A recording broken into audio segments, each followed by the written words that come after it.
தள்ளுபடி அத்தனை பேரும் அல்லம்படி 6 முதல் 60% வரை ஆடி தள்ளுபடியுடன் super Saravana Stores, Chennai, Madurai, Kovai. Opinion Tamil பார்வையாளர் அனைவருக்கும் வணக்கம். நான் உங்கள் யாசேர். என்னோட ஆட்சியில எல்லோருமே நல்லா இருப்போம், நல்லாவே இருப்போம் அப்படின்னு சொல்லிட்டு ஒரு சினிமா நடிகர் சொன்ன அந்த டயலாக்கை நம்பி இன்னைக்கு ஒட்டுமொத்த தமிழ்நாட்டையும் தூக்கி கொடுத்தாங்க தமிழ்நாட்டு மக்கள். இப்படி கொடுத்ததோட விளைவு என்னாச்சு தெரியுமா? தமிழ்நாடு கட்டி காத்து வந்த அந்த மாநில உரிமையை ஒன்றிய அரசு கிட்ட இல்லைங்க, ஒன்றிய அரசு நியமனம் பண்ணக்கூடிய ஒரு நியமன பதவியில் இருக்கக்கூடிய ஆளுநர் காலடியில் போய் போட்டிருக்கிறாரு விஜய் அவர்கள். எந்த அளவுக்கு அப்படின்னா, இந்த உரிமையை உச்சநீதிமன்றம் வரைக்கும் போய் போராடி வாங்கினாரு ஸ்டாலின் அவர்கள்.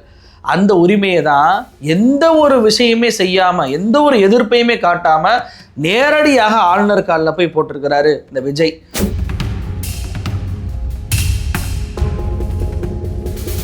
உங்களுடைய குழந்தைகளுடைய படிப்பு காவியமயமானா எனக்கு என்ன, எனக்கு என்னுடைய ஆட்சி அதிகாரம் தான் முக்கியம் அப்படின்னு சொல்லிட்டு ஆளுநருக்கு நான் அடிபணிந்து தான் போவேன் அப்படின்னு சொல்லிட்டு வெளிப்படையாக காங்கிரஸ் அமைச்சரை விட்டு அறிவிப்பு பண்ண வச்சிருக்கிறார் விஜய்.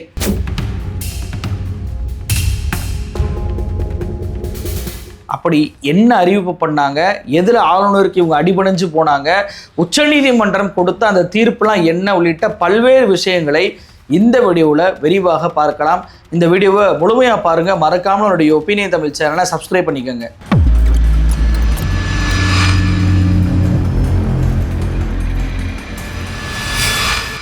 விஜய் அவர்கள் ஆட்சிக்கு வந்ததுலேருந்தே இது விஜயுடைய ஆட்சியா இல்லை ஆளுநருடைய ஆட்சியா அப்படின்ற சந்தேகம் எழுது.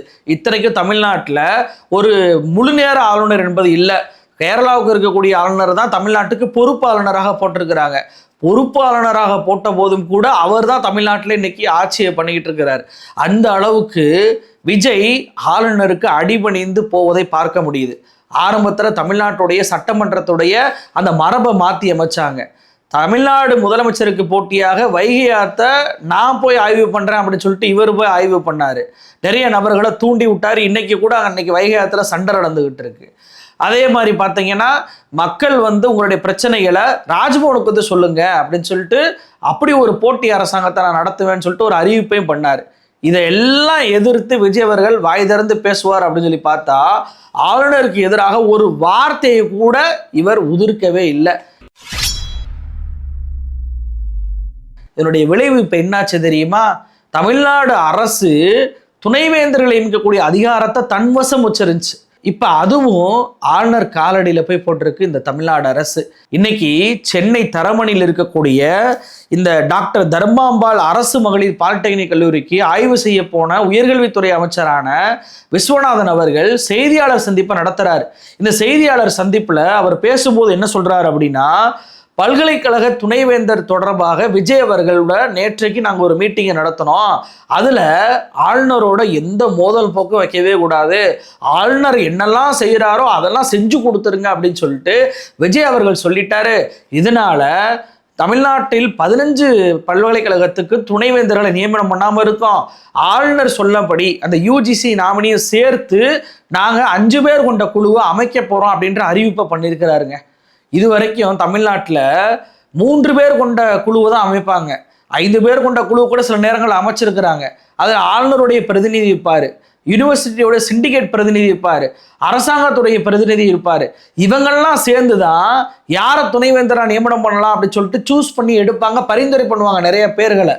ஆனால் இன்னைக்கு அதில் யூஜிசியுடைய நாமினியை சேர்த்திருக்கிறது இந்த விஜய் அரசு. ஏற்கனவே தமிழ்நாட்டுடைய டிஜிபி விவகாரத்திலையும் ஒன்றிய அரசுடைய யூபிஎஸ்சியில் போய் தான் நீங்கள் கேட்டு அவங்க சொல்கிற ஆளை தான் நீங்கள் நியமிக்கணும் அப்படின்னு சொன்னப்ப ஸ்டாலின் அவர்கள் அதற்கு ஒப்புக்கொள்ளவே இல்லை. அதனால தான் தமிழ்நாட்டில் சட்டம் ஒழுங்கு டிஜிபி என்பது பொறுப்பு டிஜிபியாகவே இருந்துச்சு. ஆனால் ஆட்சிக்கு வந்த முதல் கையோட டெல்லிக்கு போய் யூபிஎஸ்சி சொன்ன ஆளையே இங்கே டிஜிபியாக நியமனம் பண்ணார் விஜய். இன்னைக்கு அதே வரிசையிலே பார்த்தீங்கன்னா யூஜிசி உறுப்பினரையும் நாங்கள் துணைவேந்தர் தேடுதல் குழுவில் சேர்த்துக்கிடுவோம் அப்படின்னு சொல்லிட்டு அறிவிப்பை பண்ணியிருக்கிறாங்க. எந்த அளவுக்கு மோசமான அறிவிப்பு தெரியுமா இது? இந்த விஷயத்தில் தமிழ்நாடு எந்த அளவுக்கு போராடுச்சுனாவது தெரியுமா? தமிழ்நாட்டுடைய ஆளுநராக இருந்த ரவி அவர்கள் ஸ்டாலின் அவர்களுக்கு எதிராக 3 பல்கலைக்கழகத்துக்கு தேடுதல் குழுவை அமைச்சார், துணைவேந்தர்களை நியமிக்கணும்னு சொல்லிட்டு. University of Madras, Bharathiar university, Tamil Nadu teacher education university, இந்த 3 பல்கலைக்கழகத்துக்கு துணைவேந்தரை தேடுதல் குழுவை அமைச்ச உடனே உச்சநீதிமன்றத்திற்கு ஸ்டாலின் அவர்கள் சென்று ஏற்கனவே ரவி அவர்கள் நிலுவையில் வைத்திருக்கக்கூடிய அந்த மசோதாவோடு சேர்த்து துணைவேந்தர்களை தமிழ்நாடு அரசே நியமனம் பண்ணலான்ற மசோதாவுக்கும் சேர்த்து 142 பயன்படுத்தி உச்சநீதிமன்ற தீர்ப்பு கொடுத்தாங்க. இந்த அளவுக்கு உச்சநீதிமன்றம் போய் ஸ்டாலின் அவர்கள் தீர்ப்பு வாங்கிட்டு வந்தா தமிழ்நாட்டுடைய உரிமையை நிலைநாட்டினா இன்னைக்கு ஒரே நாள்ல அதை ஆளுநர் காலடியில் போய் போடுறாங்க. இத்தனைக்கும் இந்த துணைவேந்தர்களை நியமனம் பண்ணிடக்கூடாது தமிழ்நாடு அரசு, ஆளுநர் தான் நியமனம் பண்ணணும்னு சொல்லிட்டு பாஜக கண்ணும் கருத்துமா இருந்தாங்க. இந்த தமிழ்நாடு அரசு தொடர்ந்து அந்த வழக்கில் உச்சநீதிமன்றப்படி தீர்ப்பு கொடுத்த உடனேயே அந்த ஒரு மசோதா மட்டும் எடுத்துட்டு போய் GR சுவாமிநாதன் அமர்வுல போய் வழக்க போட்டு GR சுவாமிநாதன் அவர்களும் அதை முறைகேடாக ரத்து பண்றாரு. இவர் ரத்து பண்ண அந்த தீர்ப்பை உச்சநீதிமன்றம் ரத்து பண்ணி இது குறித்து ஒரு முழுமையான விசாரணையை நடத்துங்க அப்படின்னு சொல்லிட்டு உயர்நீதிமன்றத்திற்கு உத்தரவும் போட்டிருந்தாங்க. உயர்நீதிமன்றத்தில் அந்த வழக்கு என்பது நிலுவையில் இருக்கு. வழக்கு நிலுவையில் இருக்கும் போதே நாங்கள் ஆளுநர் சொன்னதை தான் கேட்போம், ஆளுநரை எதிர்த்தெல்லாம் பண்ண மாட்டோம்னு சொல்லிட்டு விஜய் அவர்கள் அடிபணிந்தது ஏன்? இவர் இப்போ மட்டும் அடிபணிலைங்க, இந்த வழக்கு விசாரணைக்கு வரும்போதே நம்ம ஒரு வீடியோவில் எச்சரிச்சிருந்தோம் விஜய் அவர்கள் இந்த அளவுக்கு இவர் அடிபணிஞ்சு போறாரு அப்படின்றத. அதாவது IAS IPS மாநாடு என்பது சமீபத்தில் விஜய் அவர்கள் நடத்தினார். இதில் CTR நிர்மல்குமார் கலந்து கொண்டிருந்தார்.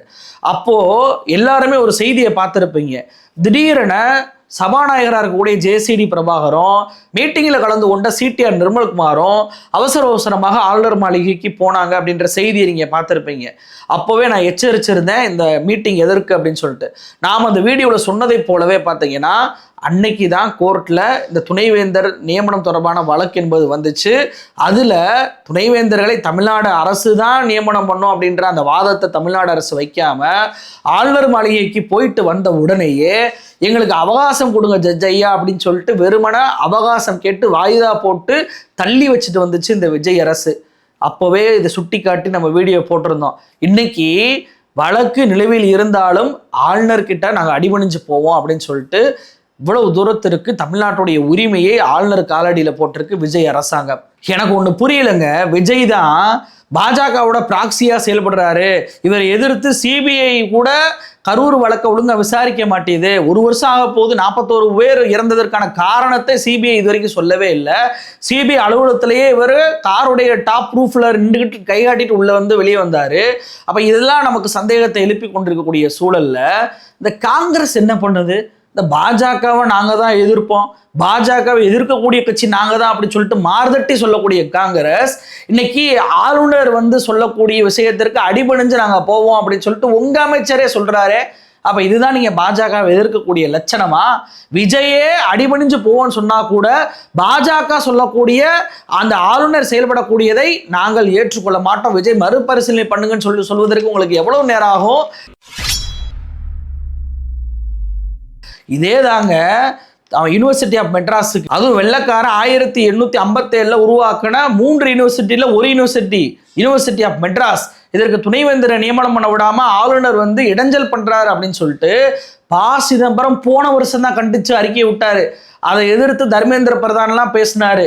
அப்ப போன வருஷம் ஒரு நிலைப்பாடு, இந்த வருஷம் ஒரு நிலைப்பாடா? இதுதான் நீங்க பாஜக எதிர்க்கக்கூடிய லட்சணமா? இந்த UGC-உடைய நாமினியை உள்ள கொண்டு வந்தா எவ்வளவு தூரத்துக்கு பிரச்சனையாகும் தெரியுமா? அதாவது ஒன்றிய அரசுடைய அந்த UGC நாம்ஸ் படி என்ன தெரியுமா சொல்லியிருக்கிறாங்க? இந்த துணைவேந்தர்களுடைய நியமிக்கக்கூடிய தேடுதல் குழு அமைக்கிறோம்ல, இதுக்கு ஹெட்டாக UGC-உடைய அந்த நாமினி தான் இருப்பாருன்னு சொல்றாங்க. அப்போ இந்த ஹெட்டு தேர்வு பண்ணக்கூடிய ஆளை தான் ஆளுநர் வந்து தேர்வு பண்ணுவாரா? தமிழ்நாடு அரசுக்கு ரோல் கிடையாதா? அப்படின்னு துணைவேந்தரை எப்படி நியமனம் பண்ணணும்? நல்லா அவர் படிச்சிருக்கணும், படிப்பு டீச்சிங் தொழிலில் இருந்திருக்கணும், ரிசர்ச் நல்லா பண்ணியிருக்கணும், நிறைய எக்ஸ்பீரியன்ஸான ரிசர்ச் பண்ணியிருக்கணும் அப்படின்னு சொல்லிட்டு இப்படியெல்லாம் பார்த்து தானே வந்து ஒரு துணைவேந்தரை நம்ம நியமனம் பண்ணுவோம். ஆனால் இதையும் UGC மாற்றி அமைச்சாங்க.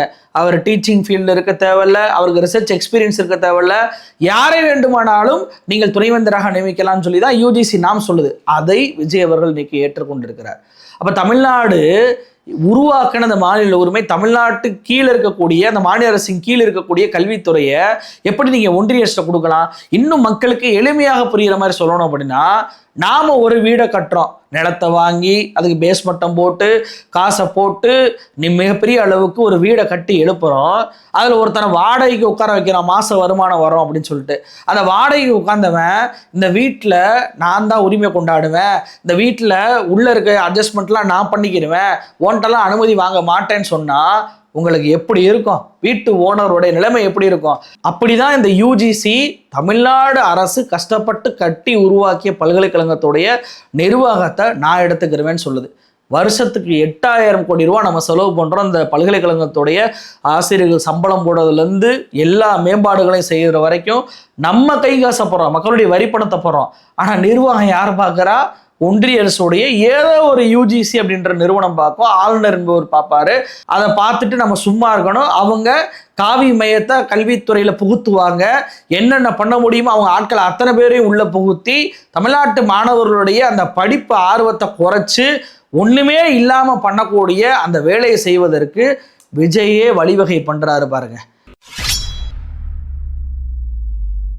எனக்கு ஒண்ணுதான் புரியல. அதாவது ஓட்டு போட்ட உங்களுடைய இளைஞர்களுக்காவது ஒரு விசுவாசம் உங்களுக்கு இல்லையா?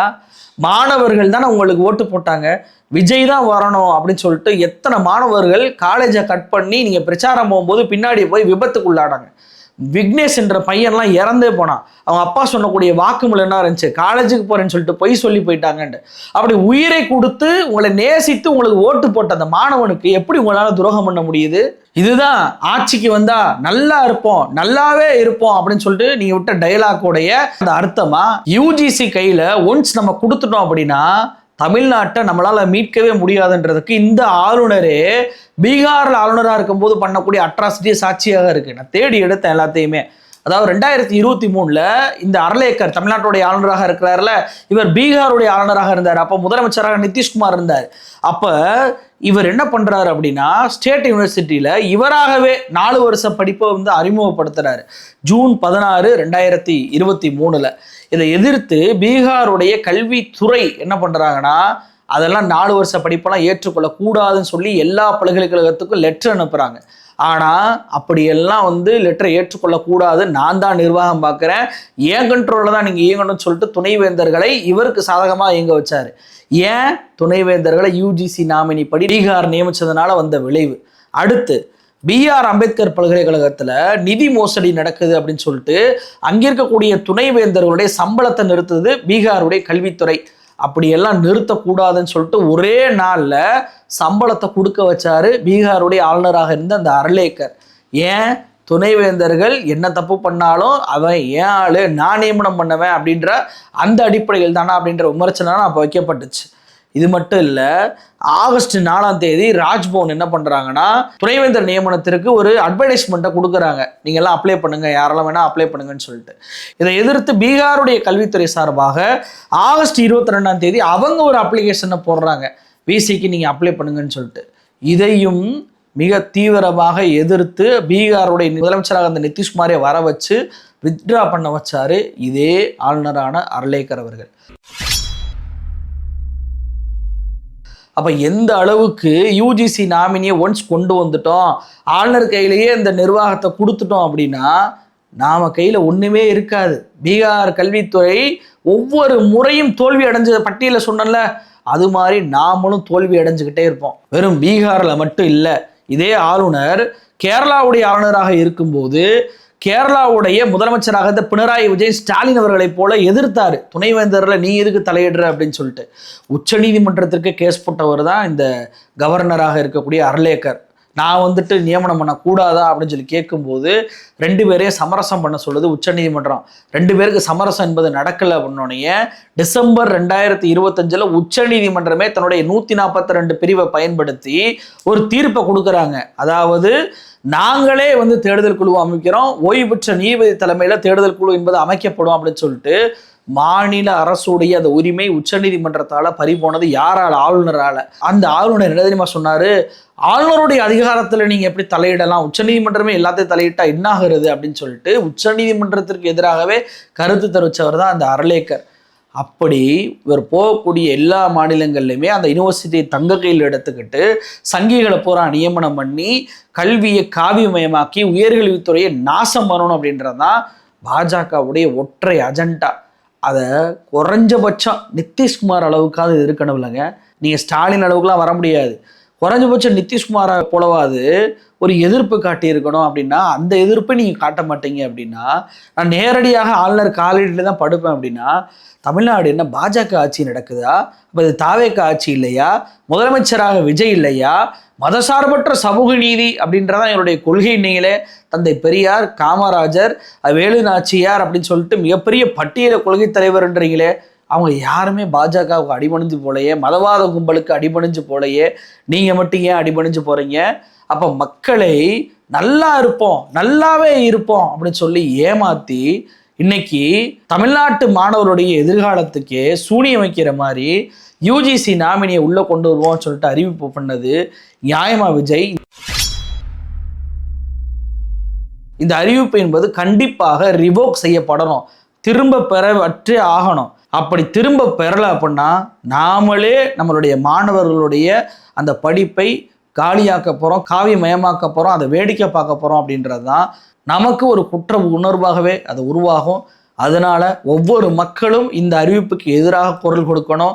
ஆளுநரை எதிர்த்து குறைஞ்சபட்ச எதிர்ப்பு அரசியலையாவது மாநில உரிமையை நிலைநாட்டுவதற்காவது விஜய் அவர்கள் செய்ய வேண்டும் அப்படின்றதான் என்னுடைய எல்லோருடைய கோரிக்கை. நன்றி.